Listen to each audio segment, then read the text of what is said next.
There's no place like the Cube.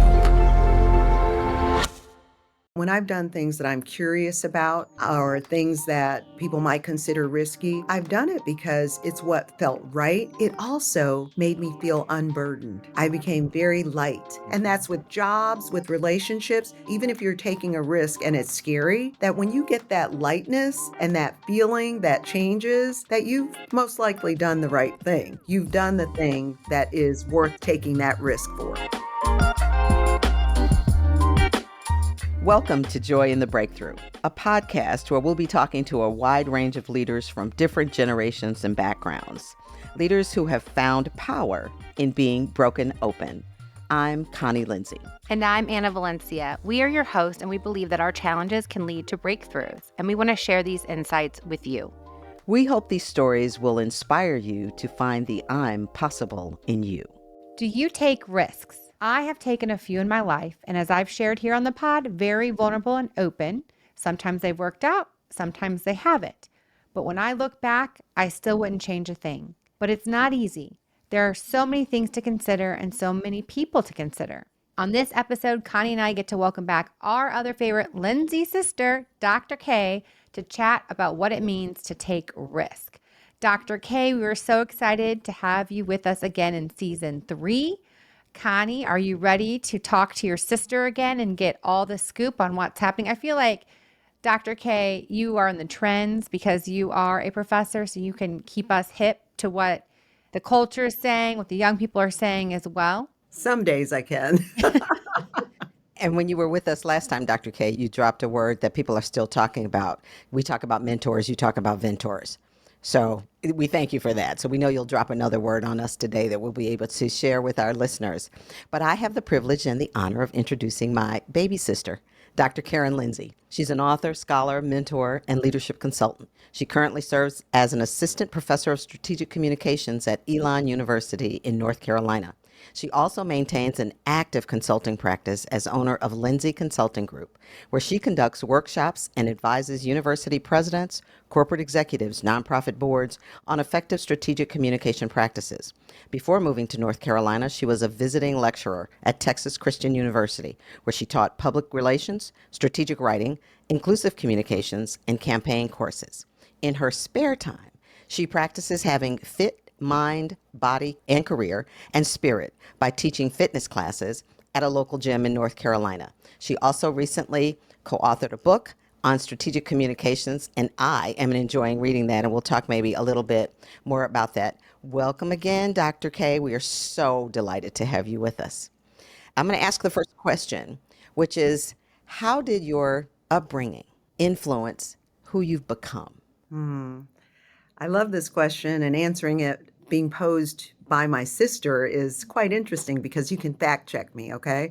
But I would say this, as a person who grew up in a household where there were 6 children, being the youngest of 6 children, that influenced me thinking about having a voice wherever I was. I always felt a little bit unseen because there were so many people to worry about in the household. And so I always learned how to use my voice, and not just my verbal, my physical voice, but my voice in terms of my presence in different spaces, my voice in terms of even having an opinion about things.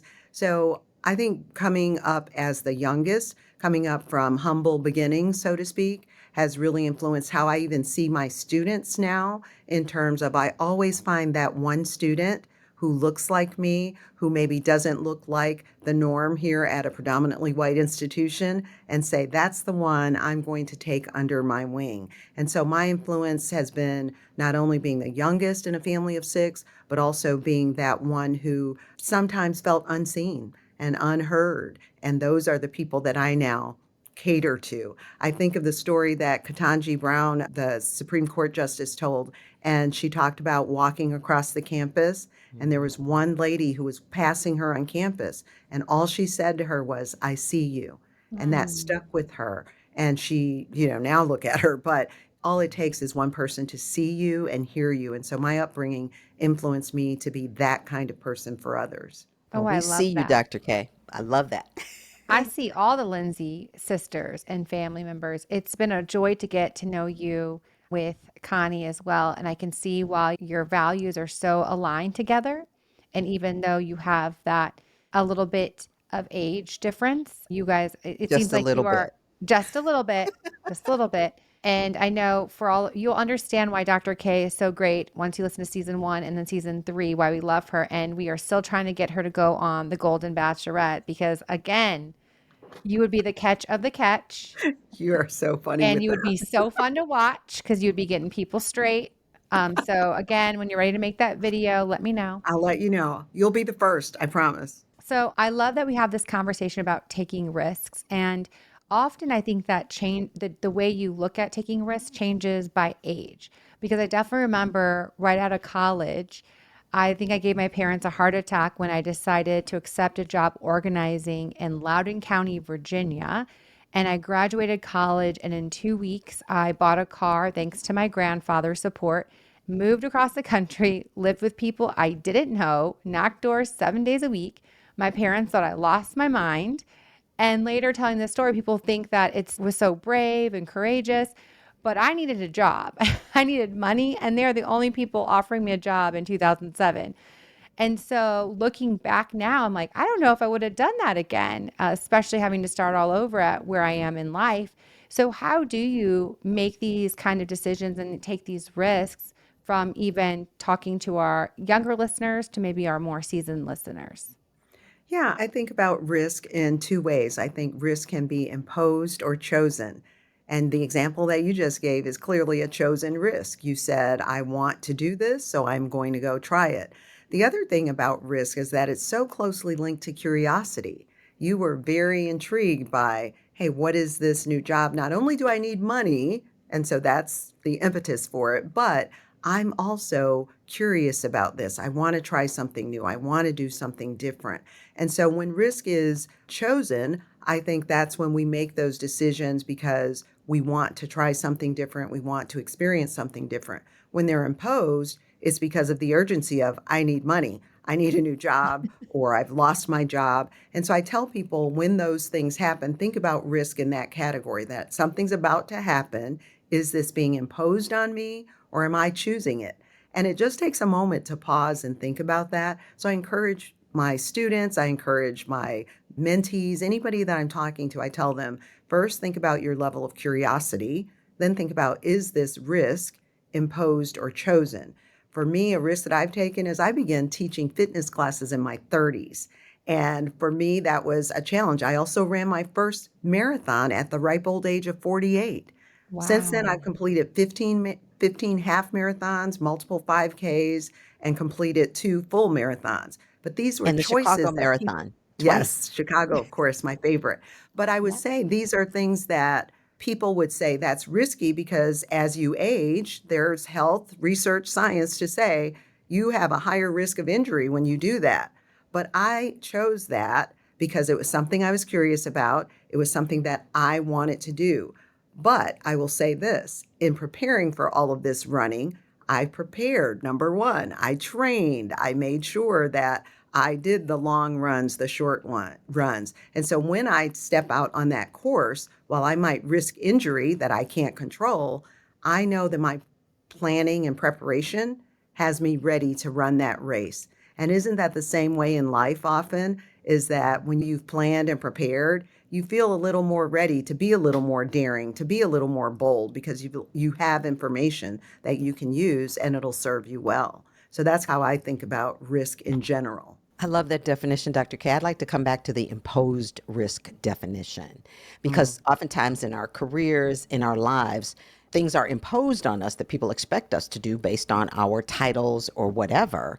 And tell us an example of where you've seen that happen, how people have navigated that, and any other tips that you'd have for our listeners as they think about imposed risk. Yeah, I think for me, and I always like to give a personal example. For me in my career, I've had imposed risk imposed upon me in terms of whether it was a job loss or job insecurity in terms of I don't like this job anymore, but I need to have a job. And so what do I do? Or I don't like my boss. My boss is really driving me nuts. And so I need to leave this place.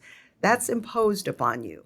But once again, I've had to think about Since it's imposed, I know that I have to take action. I know that I have to make a decision. I think about risk in terms of relationships, being in unhealthy relationships. I was in an unhealthy relationship for my emotional health. I had to make a decision to stay there or to leave. And so it's so important that when we think about those imposed risks, while it feels uncomfortable, I tell people we have to feel that discomfort. And then we have to think about what are we going to do? Not always easy, but necessary. What are we going to do? And I also think about it from a standpoint of it doesn't mean that it's not scary. It means that some people are also deeply risk averse, but whatever it means that we know we have to move forward. We have to do something. We don't really have a choice. And so in that moment, I also say that's where you can reach out to your mentors, your sponsors, people in your circle that might be able to give you some advice. Now, one thing I say about advice is that everybody has it, right? We know all the sayings about it. And so you need to make sure that whatever risk is being imposed upon you, that perhaps that person has walked that path themselves before. People can give you advice and have never experienced the thing that you are going through. I have a ton of advice on things that I've never experienced. But is that the best advice to be taking? So when you choose advisors, you need to make sure that they understand the risk that you're taking and that they've maybe experienced some form of it, not maybe the exact same thing, but some form of it. And that is a way that you can really think through this risk is being imposed upon me, but I still have some power in this situation. There's still some action I can take to lessen the fear, lessen the imposed risk. I I want to love follow that. up on that about lessening the fear and some of the anxiety because I actually have some friends that have gone through an imposed risk on them and feeling not empowered and feeling paralyzed, and the stress and fear, anxiousness is overtaking them to Mm. make the best decision for themselves or for their family members. What kind of support can you tell them or give them that they can still make choices in that stress? And what does that look like? What does that feel like for them? And then, as allies or friends, if we see our loved ones going through this issue of trying to weigh with risks, how can we be best there to support them? I love that question. And while I am Dr. K, I am not a psychologist or Well, let's psychiatrist. say that And right so I stay now in my because this is lane. just What our, I tell yeah. people, what I do tell people, then seek out therapy. Seek out that level. If that kind of anxiety is happening for you, there's so many ways that you can really talk it out if that's good for you to talk it out. But I don't think it's a good idea to hold it in. So you find those healthy things that help you release some of that anxiety. For me, the reason why I started running was I was in career turmoil, right? And so running was a thing to say, because all of a sudden I thought, I don't want to be in corporate anymore. So I thought, I'm going to take up this hobby of running while I try to figure this out. So choosing healthy things that help you deal with that anxiety, again, not easy, and it takes a minute to figure that out, but really talking to a professional about it is number one. And then really thinking through, again, who are those advisors in your life that you might want to speak to? And then maybe finding some other healthy habit that gives you that think time. I'm also a big prayer and meditation person, of course. And so when you have that quiet time, while that anxiety may come up, let it.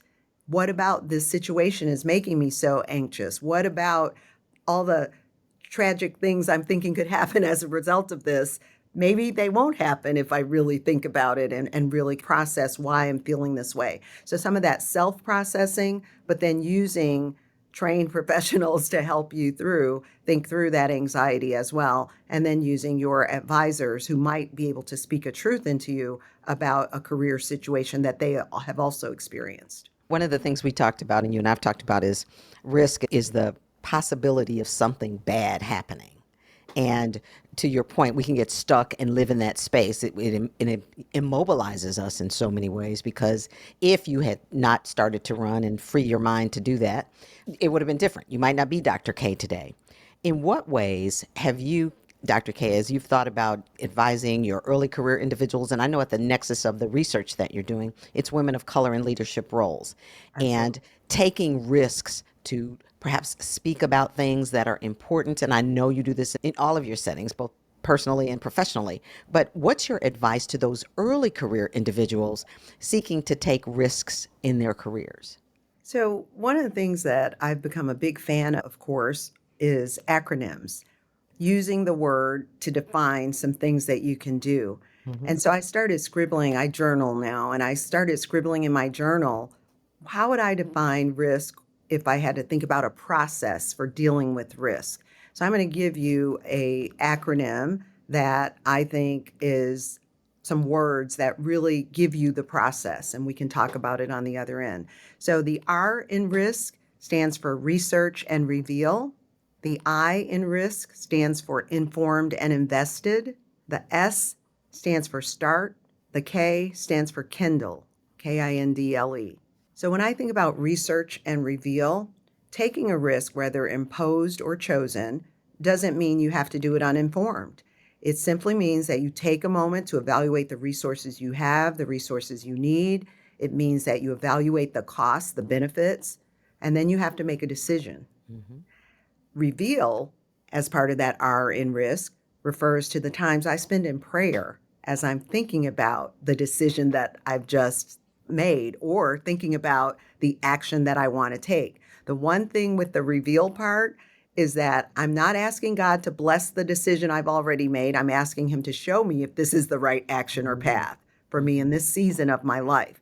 And that's the key thing. What season of life are you in? I do a lot of research on generational habits and behaviors and how we perceive life. And so I think it's so important that if you're in that early season of life, you might say, I have more chances to take this risk because I don't have children yet. I don't have a husband yet. And so you might move across the country like I've done 8 times. And so you might say, I can do that. But as you get older, you have a lot more cost benefit to weigh. And so you use that research and you ask God to reveal to you, is this the path that's right for me in this season of my life? When I think about the I being informed and invested, so now you've got that research, you take that research and say, this is where I'm going to invest my time, my talent, my plan, and move forward.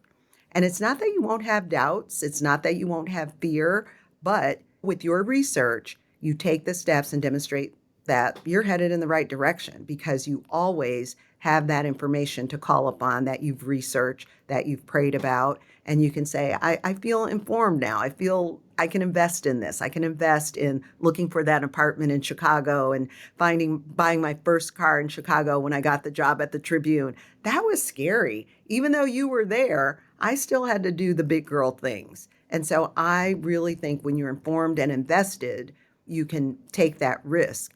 And then I think about the S, meaning start. We talked early on, most people think about taking a risk as the biggest, bravest thing you can do.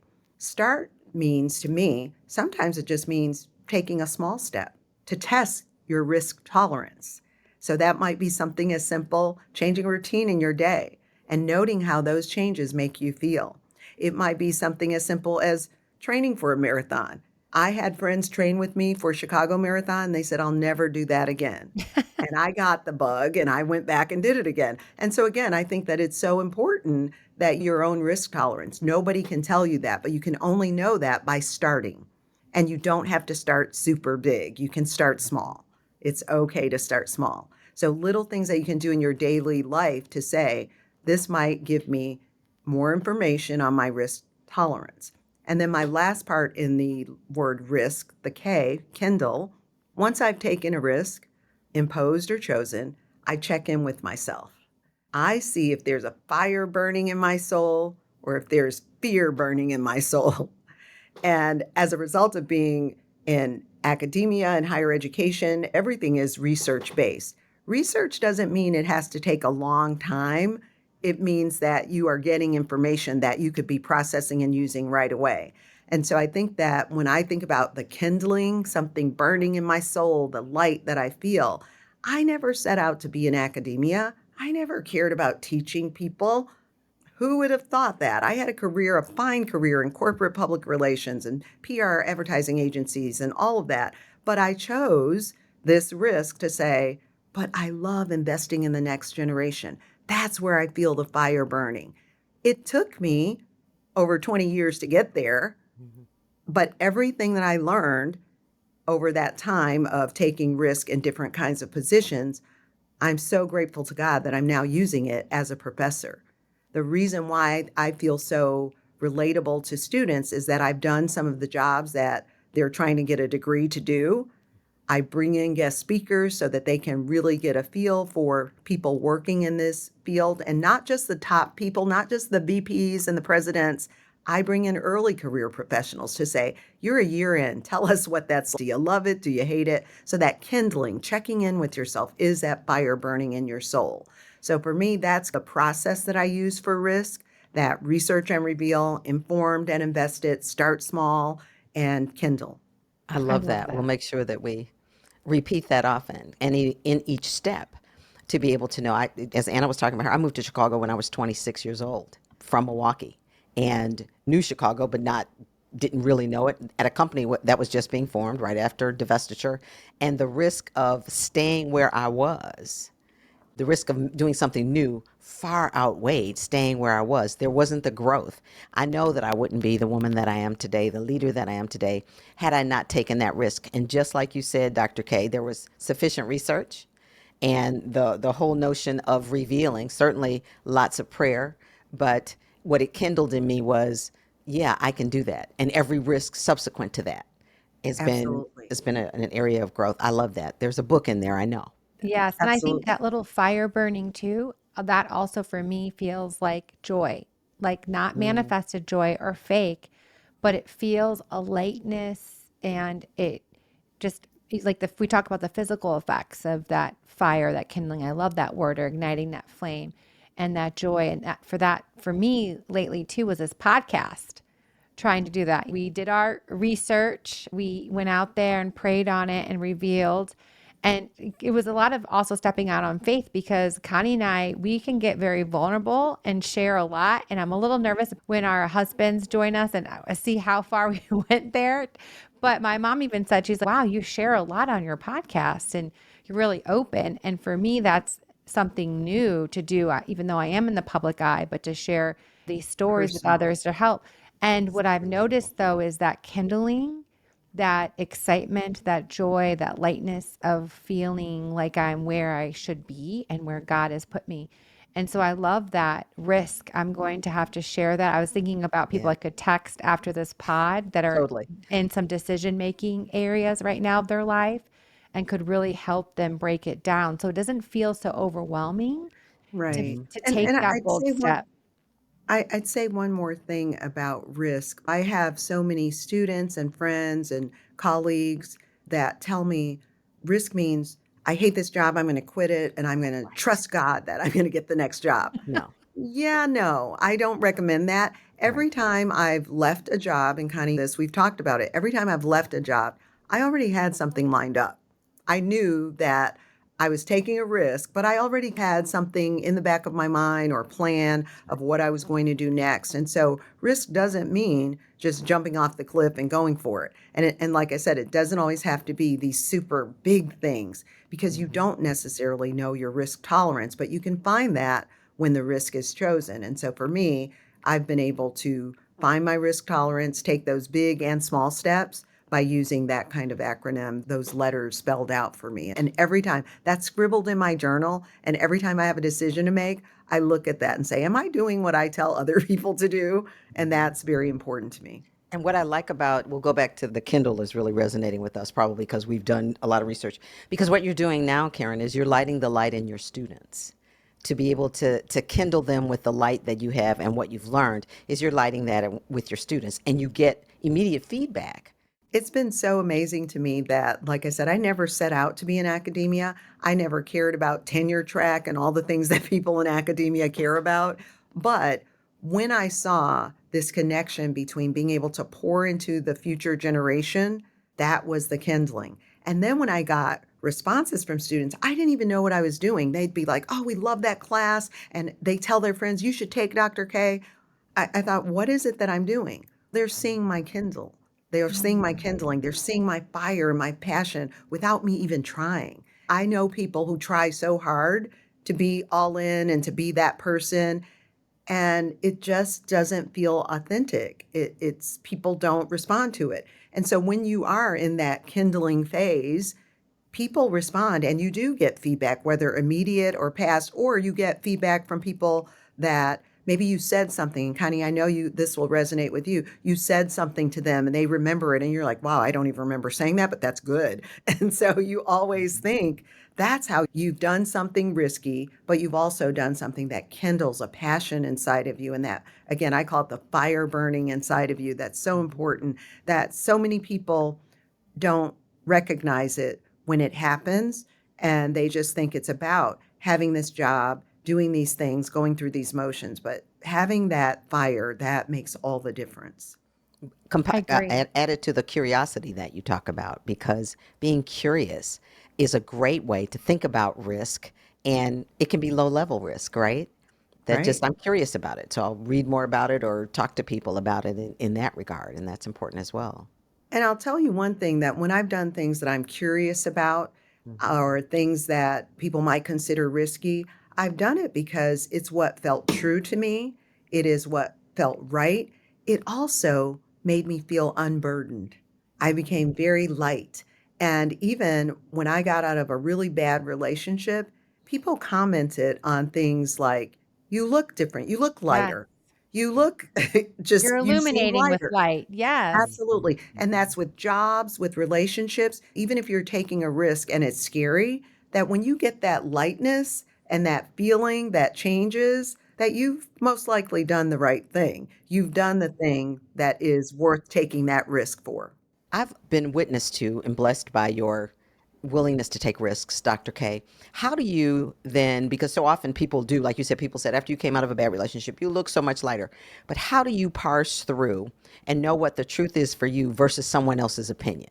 That's a Because, good you know, there are question. those who are risk averse. You alluded to that earlier, who would say, Mhm. oh my goodness, I can't believe that you would leave and go to that place. What is your process for making Mhm. sure that, well, as I say, you drown out the noise and just stay focused on the ground signal? How do you process that? Yeah, I think that for me, really processing this idea of what others say versus what I feel in my soul, Hmm. it's about saying, can I drown out that noise? Because no matter what we say, no matter how confident we are, we care sometimes what other people think, whether it's our family, our friends, our colleagues, we care. For me, it's been, again, having that information to say, I've studied this, so to speak, not to sound like an academic, but I've studied this, I've thought about it, I've done my homework, I've done all the things that will really give me the information I need. And for me, it's been also my faith practice. When I get too many opinions and noise, I need to go and be silent. And you've seen me how sometimes I just withdraw from people, including family. I'll withdraw. I just need to not be in that space, in that earshot of what you're saying about my decision, earshot of what you think I should have done or should be doing. And I have to get quiet and get with God and say, what is God telling me about this? What is it that I feel, again, in my spirit and in my soul? And it takes being still and quiet. It's why I do running sometimes or walking in nature, because it's just me and the trees and the birds, Peace. and it's not people. And I find such peace in that. And we can't take risk or make decisions when we're not at peace. Even when those risks are imposed or those situations are imposed upon us, we have to fight for that peace. We have to find that peace. And so, again, those healthy habits have helped me do that, to drown out people, as well as the voices and opinions, as well as my faith practices. Tell us about a time you took a risk and it didn't turn out quite the way you thought. That's what I was How gonna did, say, Connie, yeah, because I think one of the things exactly where I was going, that's just we we know we picked the have the pink mind to wear meld, you know. today. We know this. But this is exactly where I was gonna go because I think I see this in my younger team members too, is that they are afraid to make decisions because I think they're afraid to fail. And we Absolutely. often get in this like paralyzing fear that, oh my gosh, what if I pick the wrong risk?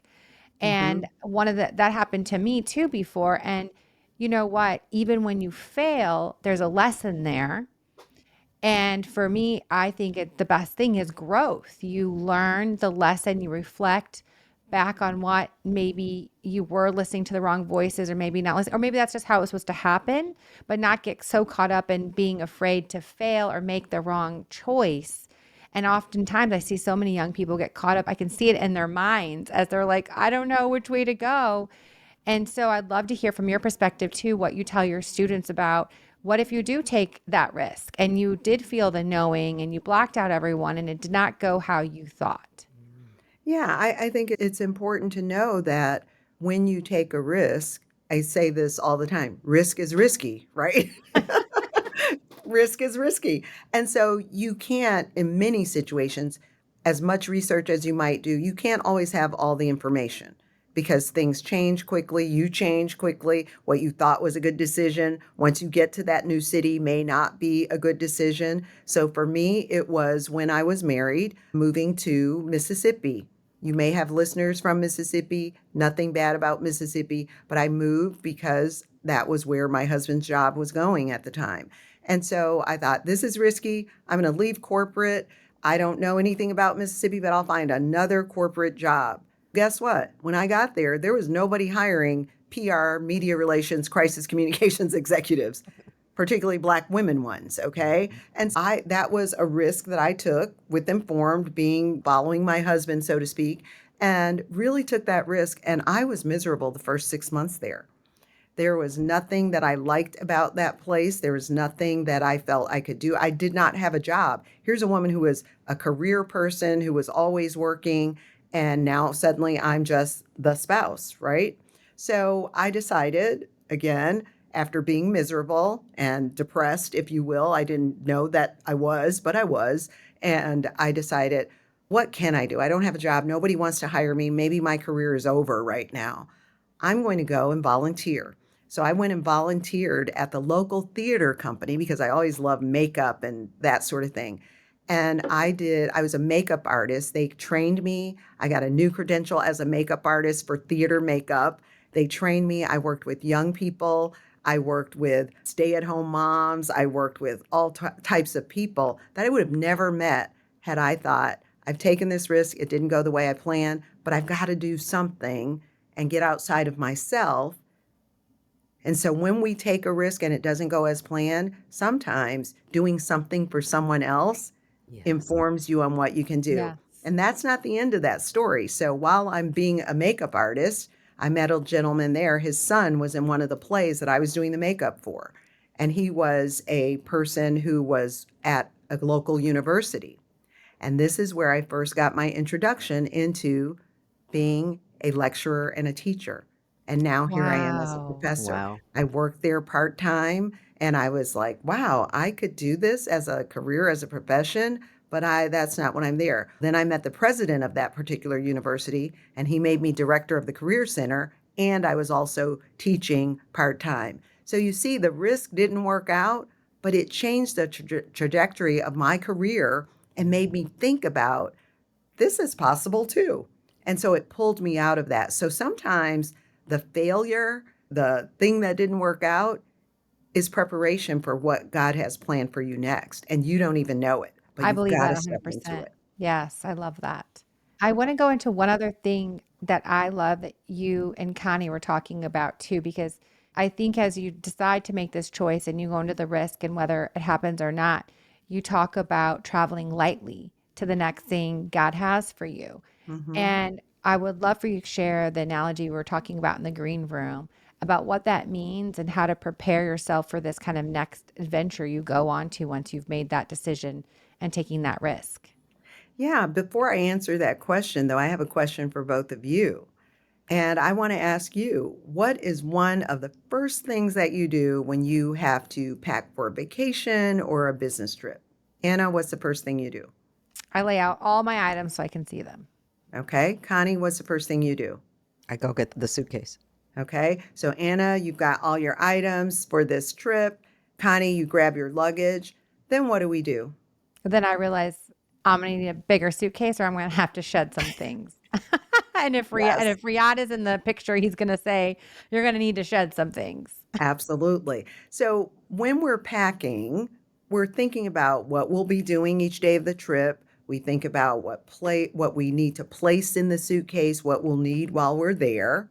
And if you're like me and Connie, I know this, it becomes problematic because we start thinking about all the things we need to take. What if I need this? I like this. I look good in that. I'm taking it, right? And so what happens then is we're almost overthinking. We're thinking too much about what might be. We're making more weight in that suitcase. We're putting more things in. We're saying, I've got to have this because if I don't, this isn't going to work out. So we're overthinking. And I submit that's the same way we make decisions in life sometimes. We're thinking about the possibilities of what if, what are all these things that we need in this suitcase? And so we overpack. And one of the things that I researched when I started talking about traveling lightly, airlines now say that the biggest problem they face in air travel is what? The amount and size of the physical luggage and baggage that people want to bring on airplanes.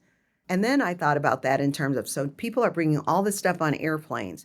What about the unseen emotional baggage that we often carry as well? So we're bringing these big old bags with all the stuff we might need. I've been on so many trips where I have all that stuff and I wear maybe 3 things that are out of the 25 things that I've brought.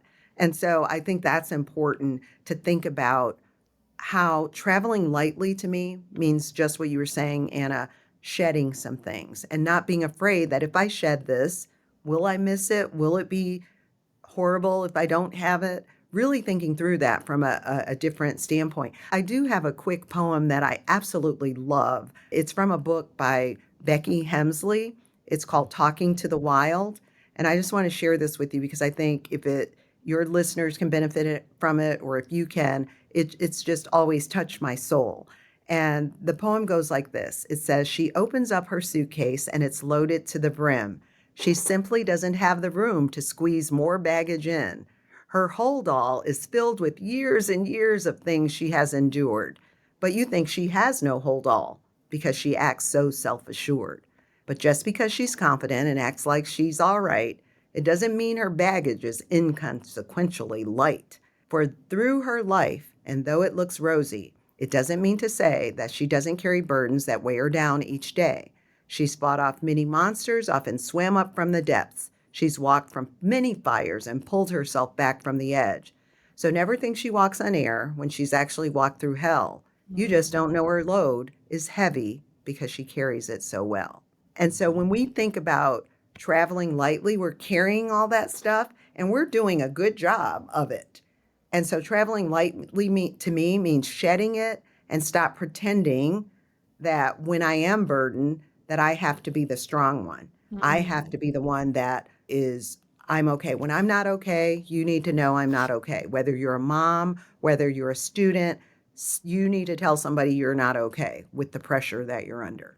I totally agree. Erica Badu, remember her song Bag Lady? Yeah. That's the whole, and what a great metaphor for life. All the things we carry. Absolutely. And So to me, yeah, this idea of it's a methodical shedding of baggage. That's what it is, a methodical shedding of baggage. It can come in the form of people, jobs, or material things. And it's a process that I often laugh about because I've had to do that in moving 8 different states I've lived in. In moving, I would move from state to state, and I had these 6 boxes that I kept taking with me everywhere. What was in them? And this is over, I'm going to tell you, over a course of years that I'm carrying these 6 boxes. And I hadn't labeled them, but I just knew there was something important in them that I needed, and I needed to bring them everywhere. And I looked in one box, and it was like stuffed animals from something some guy had sent me from years ago that I used to date. And I thought, if this is an indication of what's in the rest of these boxes, I'm not even going to look in those boxes because that'll take time and I'll get emotionally attached and not shed it. So I immediately had someone this last move to North Carolina Wow. Just get come with and it. You get didn't even those look 6 boxes. inside. You just I gave them. didn't look inside. I said, if I Wow. haven't needed it in 10 years, do you think I'm going to need it now? I didn't need those stuffed animals. So clearly, whatever was in those other boxes, it was okay to get rid of it. It was scary. It was risky. But what is in that I haven't looked at in 10 years, but I keep moving from place to place? Get rid of it, shed it, let some things go. So that's my example of how I shed things on the regular and I keep getting lighter and lighter when I got rid of those boxes something felt different in my life. Even though I don't know what was in there, probably some papers from my first job at the Tribune, whatever it was, but I didn't need it. And I feel lighter because of it. So That's I good. would Yeah. recommend shedding without worrying about what that might do to you. And even it makes room for something else. I like to think And of it in that way. That maybe that that's space needs to remain empty because that is what that space needs to be, or it's going to make room love for that. something else. And I often joke because Karen, I'm always in my constant, the body I really want. In my closet, I'll have 12, 14, 16, 18 and elastic, right? So the key is if I am determined to have a certain body type, get rid of the stuff that I don't want to wear. Because as long as it's there, I'm more inclined to say I can always go back to that St. John gown that was size whatever it was if I need to, versus this is what you have. And this That's is right. what you want to grow into. So at this season of my life, right, it's the shedding of that. And you're right. And it takes courage to do it, though. It really does. And we're so emotionally attached to things and Yes. people. I've Mm-hmm. looked at certain things in my closet, clothes particularly, Yeah. and I'm like, "Oh, I remember that event I wore that to and how good I looked and how much fun I have." But you know what I wanna collect now more than things and clothes? I wanna collect experiences with family and friends. I wanna continue to do work that allows me to encourage and intellectually engage college students. So, I don't need all these things anymore. Now, that doesn't mean I don't like a good designer gown, but it means that I Or don't a good need. pair of shoes or bag. You're That's right. right, but it doesn't mean that, but it just means that I can, if I need to, I can let go of those things, and I can, again, make room for new things as necessary. Because we Absolutely. hold on to those things because of the memory. And so, as long as we have the memory, to your point, Dr. K, the thing invokes the memory. But if we're blessed to continue to have good memory, I don't need the thing. I need the experience Absolutely. of the time we spent this summer, Karen, on the vineyard. That's a memory. So, Absolutely. we did buy some things. We stimulated the economy a little bit. But the fact of the matter is, it's the memories that we keep, Absolutely. yeah, that we hold on to. And I love that you say, even when you're taking that risk or that decision too, where you said, I want that for friends and family. And sometimes when you're shedding, you got to shed some of those people so that you have that space for the time you have for your joy people, or like Belganda says, your elevator people. And so Mhm. I think that's extremely important that we take that kind of audit every year. And just like we do spring cleaning or fall cleaning with our own material things, we have to think about that, about the company we keep and the people who speak life into us when we are making Absolutely. those big risks and decisions, and the folks who maybe don't speak into our life or maybe want to say something negative, or drag you down in some way, that weight that we carry. And Mhm. that's okay, that we give you permission, all three of us give you permission to do that in order to help you make those risks and take those big, bold steps. Dr. Shedding. K, we love speaking to you, but I know you've got a busy schedule on campus. But I would love to give you an opportunity to talk about your new research and book that you just published. Yes, it was one of those moments where I felt really frightened. Again, it was a risk. So I was invited in with another person to be a co-author on an academic textbook. Now, here's the professor who never wanted to be a professor. Now she's writing an academic textbook. But my book is because it is for students who are majoring in strategic communications and really thinking and getting them to think about how to be an inclusive communicator. When you think about the field of strategic communications, they're creating advertising campaigns, they're writing speeches for executives, they're doing all the things that inform the public, but you have to know your own identity, your own positionality on certain things. And so this textbook basically takes through students through processes and ways of thinking about everything from, if you're putting a campaign together, how to do the research, how to really think through that, and how to include new voices, how to think about other audiences that a brand might be missing, and how to also be a good team member when you're on a diverse team, how to be a good leader when you're leading. And so really taking them through this process in the workplace. And so we did a lot of research, interviewed some people, had some contributors, fellow academic people that we knew, and it was a year and a half long process, Wow. and it was a deep labor of love. And so we're excited that it is out and published. Awesome. And I have also chosen it as a book for a course that I'm teaching, inclusive communication. So the students have to buy my book. Imagine that.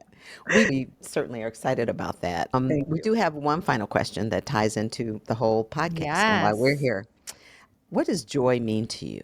Tell us how you define joy. Ooh, that one, that gets me, boy.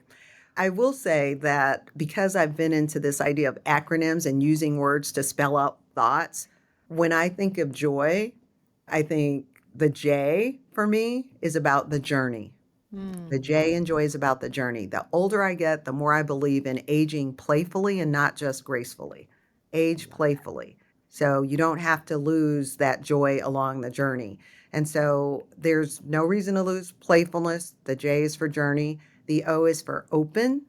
Be open to new experiences, continuous learning, be flexible. That's the O in joy. The Y for me is yield. Sometimes you just have to stop. And it goes back to what I was saying about spending time in nature, meditating, prayer. I've learned now how to play sound bowls and singing bowls because that gives me a moment to just be still and silent. And for me, joy is journey, open, and yielding. Outstanding. Beautiful. That might You'll be have our to new bring your singing definition bowls of. back next time. We'll do Yes. that, Can I be Anna. part of a Yep. sound bath? Yeah, we'd love a Absolutely. sound bath. We can I do it would I've done it love anytime. for that. students already. They love it. Oh, it's the best. It's absolutely the best. As we end our time, thank you so much, Dr. K, for being another guest of our season and just sharing your heart and being open and vulnerable for so many to aspire to. I know you inspire me, and every time you come to visit, I'm like, I want to visit too. Let me hang out with both Connie and Dr. K, the Lindsey sister. So thank you so much. Connie, will you take us out on your word for us for the I day for will. Say Less?